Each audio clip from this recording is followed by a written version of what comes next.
গত কয়েকদিন সাকিব এবং হামজাকে নিয়ে অনেক জল্পনা কল্পনা হচ্ছে বাংলাদেশে প্রত্যেকটা মিডিয়াতে এখন একটাই কথা বা প্রত্যেকটা ব্লগারে একটাই কথা, কে সেরা, সাকিব নাকি হামজা? আপনার মতামত কি?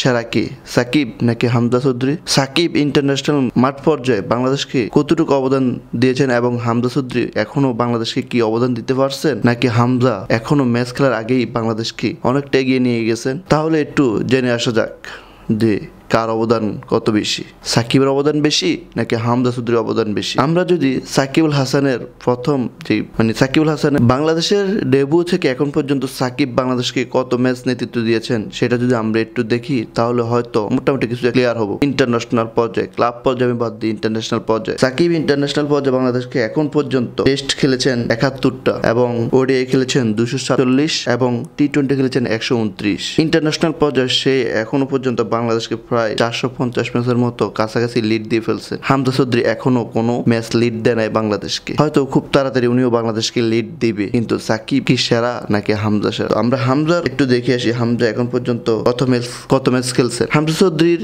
মূলত হামজা চৌধুরী এখন পর্যন্ত 91 ম্যাচ খেলছেন লিগ পর্যায়ে, তার মধ্যে তিনি সর্ববেশি ম্যাচ খেলছেন লেস্টার সিটি, পুরো ম্যাচটা 91 ম্যাচ লিড দিয়েছেন এবং তিনি তার যে ক্যারিয়ার শুরু করছেন 2017 সাল থেকেই লেস্টার সিটি হয়ে। কিন্তু এখন প্রশ্ন হচ্ছে সাকিব নেতৃত্ব কখন থেকে দিয়েছেন?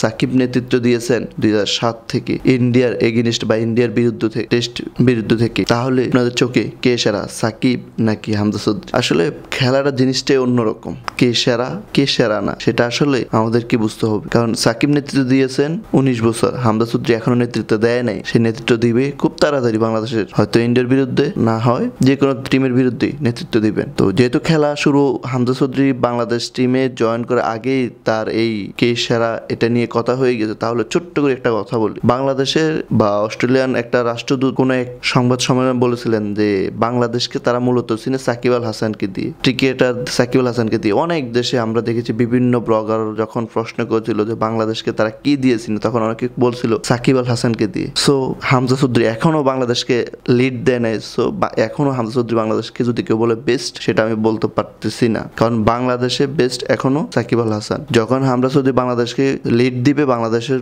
ভালো কিছু নিয়ে আসবে, তখন কম্পেয়ার করা যেতে পারে যে কে বেস্ট। সো আমরা ওই পর্যন্ত ধৈর্য ধরি, কে বেস্ট আর কে বেস্ট না। দেখতে থাকুন, দেখা হবে অন্য কোনো ভিডিওতে।